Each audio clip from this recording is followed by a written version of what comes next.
As mentioned, my name is Collin Griffioen. I'm a business development manager for the Irish region. As you can tell from the photo, I am not that man. My colleague Ian Pyburn is out sick for today, so I am covering for him at the moment. So if you have any hard-hitting questions, I'll do my best to answer, but you may have to email Ian post-presentation. So, data is the new currency. As building technology improves, we're not only able to design better buildings, but also identify the performance gaps on those buildings from design into operation. There's several different reports backing that up. There's an average performance gap of around 20 to 50% from building design to building operation. But why is that the case? For many people, just gathering the data can take so much time, facility managers taking about 30% of their time trying to gather data, that often it's hard for them to actually report and give recommendations because they're spending so much time trying to get the data that they actually need. And more often than not, a lot of that data doesn't get used due to a lack of integration. We've got a spreadsheet that's got thousands and thousands of cells that are filled with stuff, and we don't do anything with that sort of stuff. But this integration is pivotal, as it not only unlocks building managers' time to focus on value-added activities, but it also cuts their energy costs by about 10 to 20%. Another critical issue within digital twins is compliance. Compliance has long been a box-ticking exercise, but regulations are becoming more strict. There's more data that's required, and there are more efficiencies that can be unlocked by using compliance in combination with your building performance modeling. This is something that you're going to have to do anyways, and if you have to do it, let's get greater value out of the work that we're already doing. And so finally, if we have a digital twin, what does this allow us to do? Well, first is that the digital twins allow you to make good decisions. Having the data at your fingertips gives you an understanding of potential changes as well as the impact of those changes on your building. If you have specific building constraints, you have a data center, for example, that has 24-hour a day, every day a week equipment that needs to be running, or if you need to be focusing on occupant health, you can make more data-driven decisions in regards to your building performance given those constraints.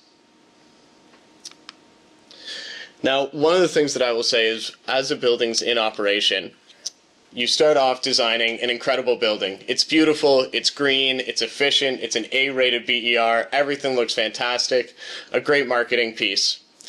But then the building's constructed, then the building's commissioned, and then the client moves in and operates it. And what you see here is the thing that you've designed falls below the threshold of the actual performance in operation. And this is what's known as the performance gap. But why is that the case? Often the question is, why was this modeled or designed so poorly? When the question should be considered, why is this building not performing up to the standards that we had designed it for? One of the problems that you can see is we design buildings to be energy efficient, but then we operate them for comfort or productivity. With 90% of our overall time spent indoors, there's many scenarios that we don't anticipate for how the building's going to get used. For example, you may design a building here in Ireland with a cooling set point, say 22 degrees, and you're cooling it down to 18. Then along comes a Canadian like myself who can't operate at a 22 degrees Celsius temperature and wants the set point down to 20 degrees, bring it to 16. This is something we didn't consider in the design. All of a sudden we have a performance gap here. But one of the reasons why this is the case is we don't have the data to understand why the building is performing in this way. Often we don't realize as the building's being operated that there's a pesky Canadian that's ruining our design. And that's because there's a data trap. Whether due to siloed systems, poor data quality, or manual reporting systems, we can't identify what the worst actors are. We just know we're using way more energy than what we had designed for, but we can't point to any of the reasoning. So ideally, what we would like to do to solve this problem is move out of the S-curve of the building performance and go into a U-curve, where we have our designed model, but we continue to use that model throughout each of the construction phases. We continue to use this to benchmark real-time operational data with our design in order to understand what are the improvements that are required. We need to consider the whole building life cycle, and our building models need to be representing that as well. That's why at IES we have developed a suite of tools to create a performance digital twin. Now we have about 20 people in this room, and therefore we're going to have 20 different definitions on what a digital twin actually is.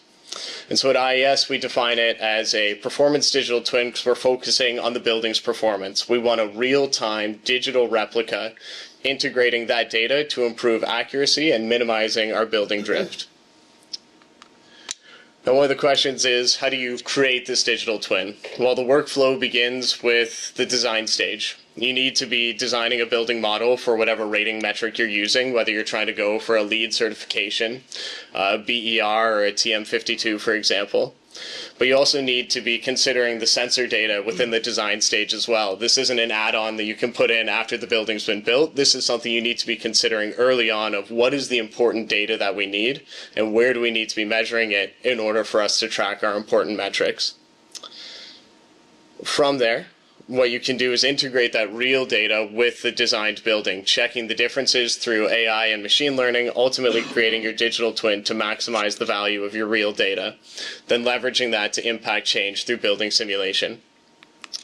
So we've created tools to help through this entire process. I think for the sake of time, we may rush through this, but through the design, you have the virtual environment, and you have iScan to measure your operational data, and from there, you can put it into a tool called IES Live to be tracking the building's performance.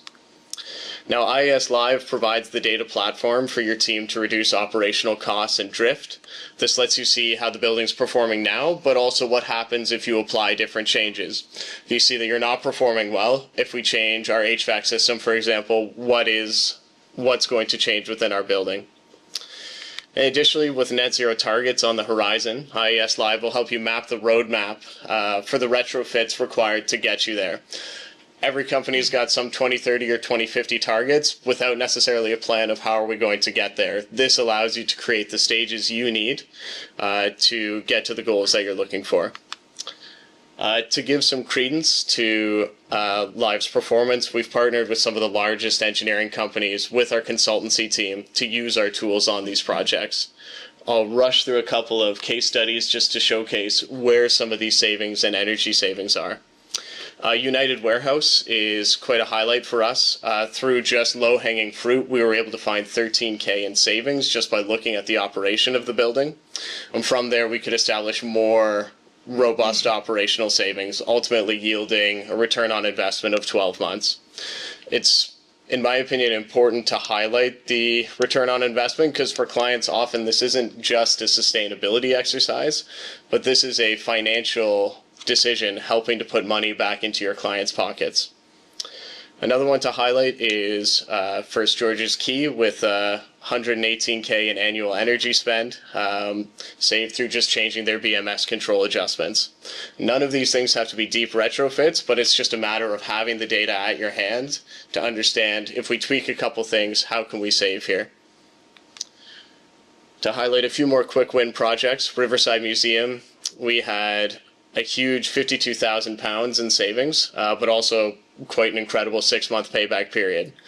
Bart's Health as well, major savings in terms of energy use and spend, but we're also able to create a strategic review from their data on how we get to their 2030 targets. And finally, two more for the long-term time horizons. We partnered with Morrison's to identify their immediate savings, but also a retrofit plan of how do you get to the sustainability targets you have in a few years' time. And finally, for not Irish Life, but we had another goal for a 51 carbon reduction target here. We assessed their energy and water usage across their 9 sites, and they now have a decarbonization pathway for how they're going to meet their 2050 targets.